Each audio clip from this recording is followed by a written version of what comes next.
On page 187, we have to evaluate some functions. We're going to start with a linear function. And the example number 4 says to find the value of f of x equals 1/2 x plus 3 when x is 4. So we are just going to put in, I am going to follow proper function notation. So I'm going to say when x is 4, we will put in a 4 and then evaluate. So 1/2 of 4 is 2. 2 plus 3 is 5. So when x is 4, y is 5. Now, just as review, and because I know I'm going to need this, let's find slope and y-intercept for this function. Slope is 1/2. Y equals mx plus b. So slope is 1/2. The y-intercept, remember that's a point, 0 and baby b. 0 and positive 3 is your y-intercept. So with that, let's graph this function. Now let me come over here with this so I have some room and draw a coordinate plane. Doesn't have to be very big. And let's go ahead and start with the y-intercept of 0, 3. Actually, I didn't quite nail it, did I? I need it to be a little bit bigger than that. So let me bring it down here. Sorry. I'm not paying attention like I should be. So we're going to bring the axis on up and on out a little bit. So 0, 3 is still right here. That didn't change. And the other point we're going to graph is when x is 4, 1, 2, 3, 4, y is 5, 1, 2, 3, 4, 5. So 4, 5. And if you have 2 points, you can draw your graph. That is not even close. My slope is off considerably. Let me try it this direction. That's close enough. Because slope is half. Remember when it rises 1 and it runs 2. It rises 1 and it runs 2. Slope is 1/2. Rise over run. This is a linear function because it's in a line. It's linear in a line. Okay, let's move on to example 5 on the same page. I should have already set this one up. And it says, find the value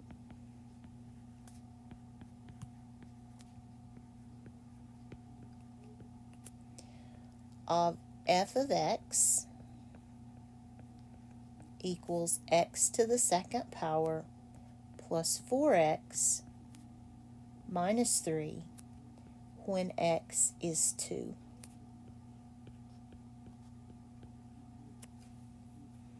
So we're just going to evaluate this function. So when x is negative 2, we will have negative 2 squared plus 4 times negative 2 minus 3. So that's going to be positive 4 minus 8 minus 3, which is 4 minus 8 is negative 4 minus 3 is negative 7. So when x is negative 2, let's go ahead and put it in a point. When x is negative 2, y is negative 7. And if I go back to this one, when x is 4, y is 5. So that may help to always put it in a point. And that was example 5. I'm just going to go ahead and do the think about math because these all relate to each other. This will be a longer video, but at least they'll all be in one recording. Still on page 187. And it's number 1. It says to find the value of the function f of x equals negative 7x plus 4. And since there are a bunch of x's, I'm just going to go ahead and build a table of values right here. That is the best way I know to keep this organized. So let's put in the x and then f of x. And they say when x is negative 2, when x is 1, and when x is 4. So I will have to evaluate this function 3 times. F of x, when x is negative 2, we have negative 7 times negative 2 plus 4. So we have 14 plus 4 is 18. So when x is negative 2, y is 18. When f is positive 1,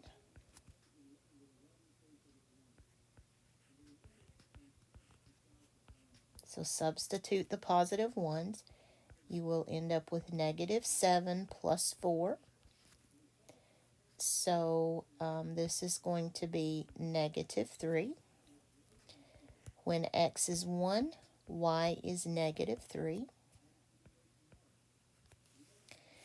And then when x is 4,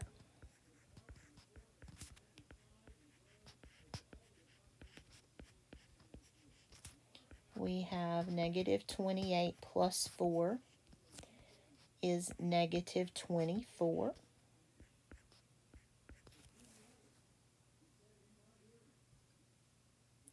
So when x is 4, y is negative 24. And we have answered the question. Number 2. Find the value of the function f of x equals 2x squared plus 2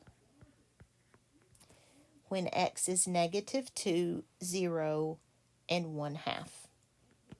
So again, you don't have to, but for me, the easiest way to organize this is to put it in a table of values,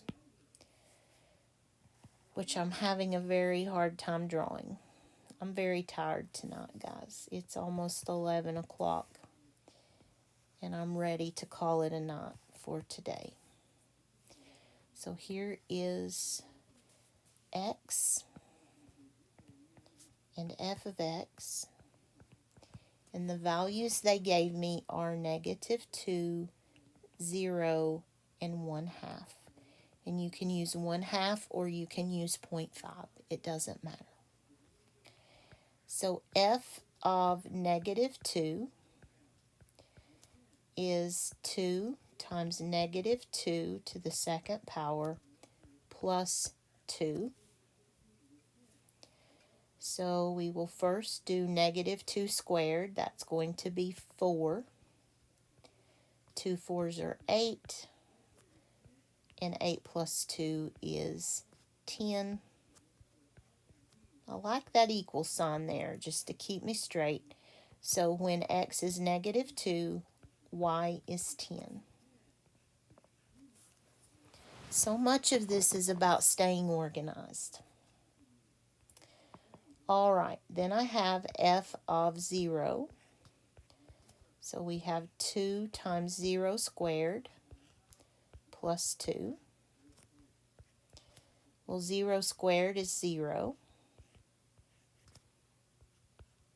And 2 times 0 is 0. Plus 2 is 2. So when when x is 0, y is 2. That's the y-intercept, by the way.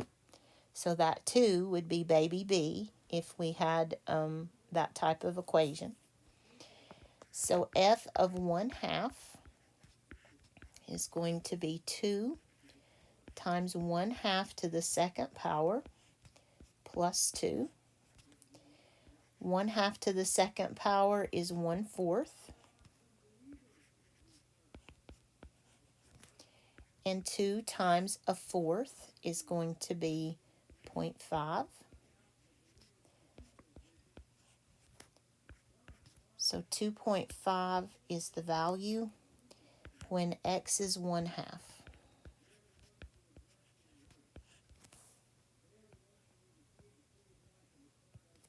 And so we have answered the questions. When it says to evaluate, that means to substitute, to plug in a value and do the math.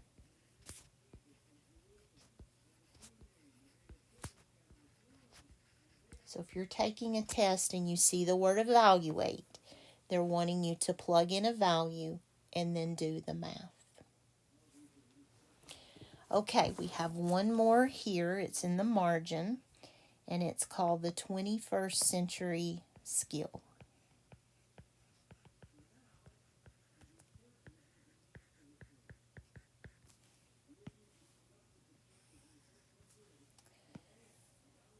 Business literacy.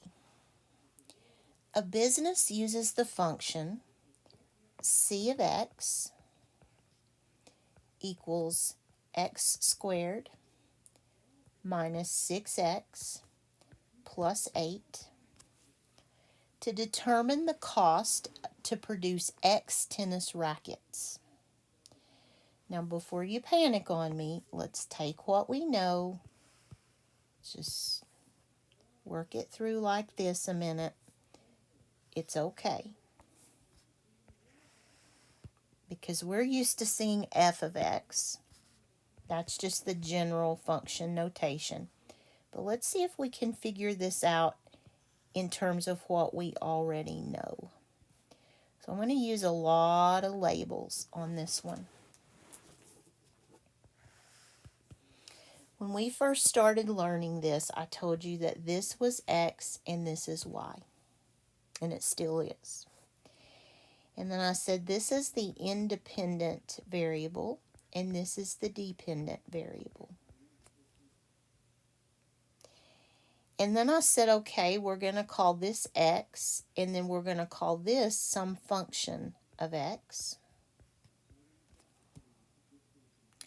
And then I said, well, really, we should include this too. I said this is the input, and this is the output. And this is the domain, and this is the range. And then this problem comes along and says that C is cost, in this case. So what is the cost of X when X is the number of tennis balls? Okay. So if we produce 20 tennis balls, what will the cost be? So we're going to say C of 20, when X is 20, we would have 20 squared minus 6 times 20 plus 8. 20 times 20 is 400 minus 6 times 20. So 400 minus 120 is 280.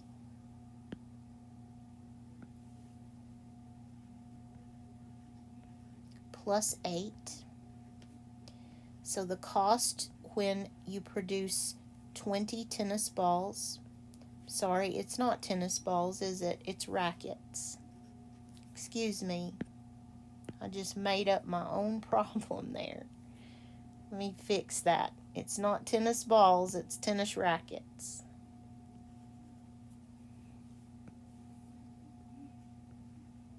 So when you make 20 tennis rackets, it's going to cost you $288. Look at all this vocabulary that we're learning. That's one reason this is so tough. Good point here, though, that it doesn't have to be f of x.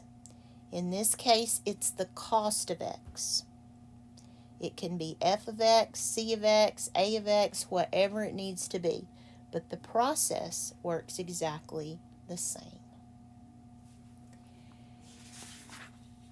Okay, I'm going to stop this video and then we will come back and look at page 188.